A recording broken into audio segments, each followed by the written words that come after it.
Hai, Assalamualaikum sahabat bahasa. Salam sejahtera untuk kita semua. Perkenalkan, nama Ibu Santi Kurnia dari SMK Farmasi Puskesat.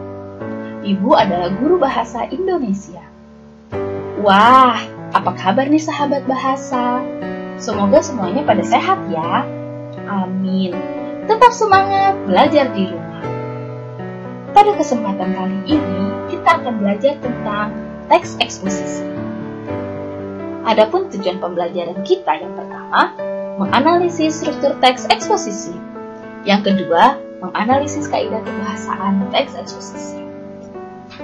Teks eksposisi, apa itu?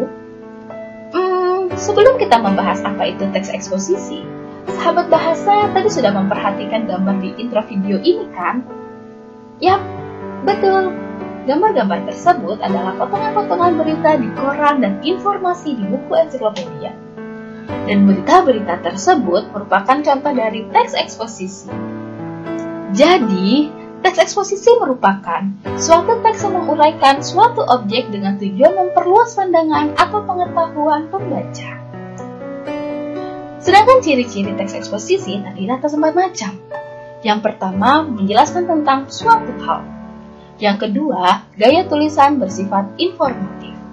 Yang ketiga, fakta dipakai sebagai kontribusi. Dan yang terakhir, teks eksposisi menjawab pertanyaan 5W 1H. Apa itu? Siapa? Apa? Kapan? Di mana? Mengapa? Dan bagaimana? Sedangkan struktur teks eksposisi terdiri atas 3 struktur. Yang pertama, tesis atau pernyataan pendapat. Struktur ini merupakan bagian yang berisikan pendapat atau prediksi penulis berdasarkan fakta. Struktur ini terletak di bagian awal pada teks eksposisi. Yang kedua adalah argumentasi.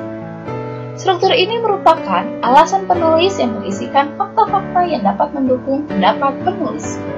Struktur ini terletak di bagian tengah pada teks eksposisi.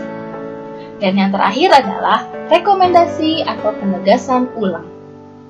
Struktur ini merupakan bagian akhir yang berupa penguatan kembali atas pendapat yang ditunjang fakta. Struktur ini terletak di bagian akhir pada teks eksposisi. Selanjutnya, kaidah kebahasaan pada teks eksposisi. Kaidah kebahasaan yang pertama adalah penggunaan pronomina. Pronomina adalah kata ganti benda atau frasa benda. Pronomina terdiri atas 5 macam. Yang pertama, pronomina personal, pronomina penanya, pronomina petunjuk, pronomina kepemilikan, dan yang terakhir, pronomina sapaan. Pronomina personal merupakan kata ganti yang merujuk pada orang. Pronomina personal terdiri atas 3 macam. Orang pertama, orang kedua, dan orang ketiga. Orang pertama, kedua, dan ketiga terdiri atas 2 macam, tunggal dan jamak. Orang pertama tunggal adalah saya, aku. Orang pertama jamak, kami, kita. Orang kedua tunggal, kamu, Anda, engkau. Orang kedua jamak, kalian. Dan orang ketiga tunggal, dia, ia, engkau. Serta orang ketiga jamak adalah mereka. Sedangkan pronomina penanya merujuk pada 5W 1H. Apa, siapa, di mana, kapan, mengapa, bagaimana.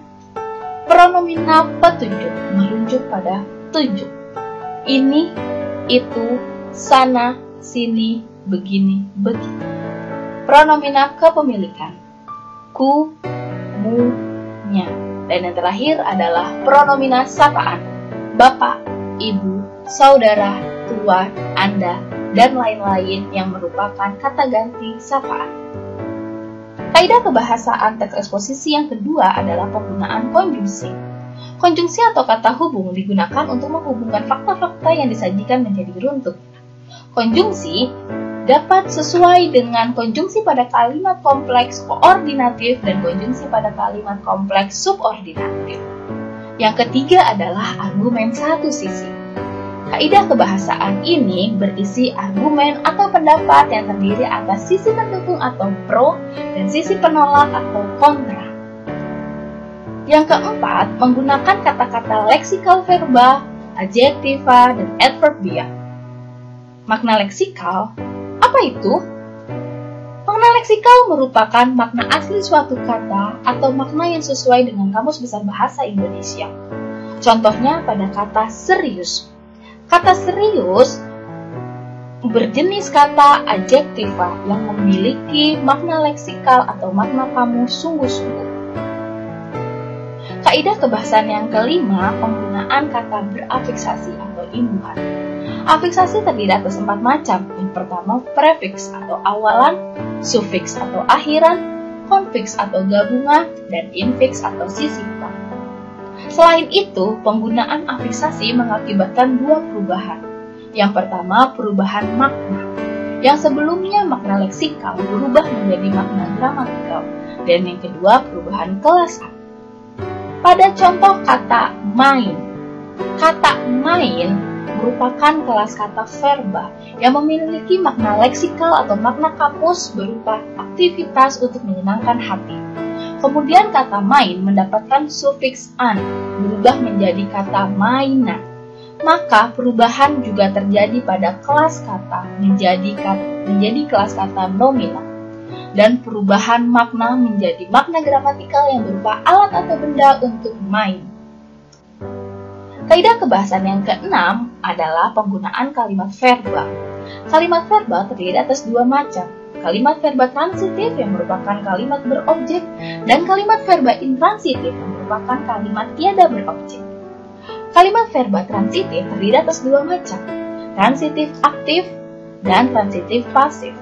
Kalimat transitif aktif verba menggunakan imbuhan me, sedangkan kalimat transitif pasif verba menggunakan imbuhan ni.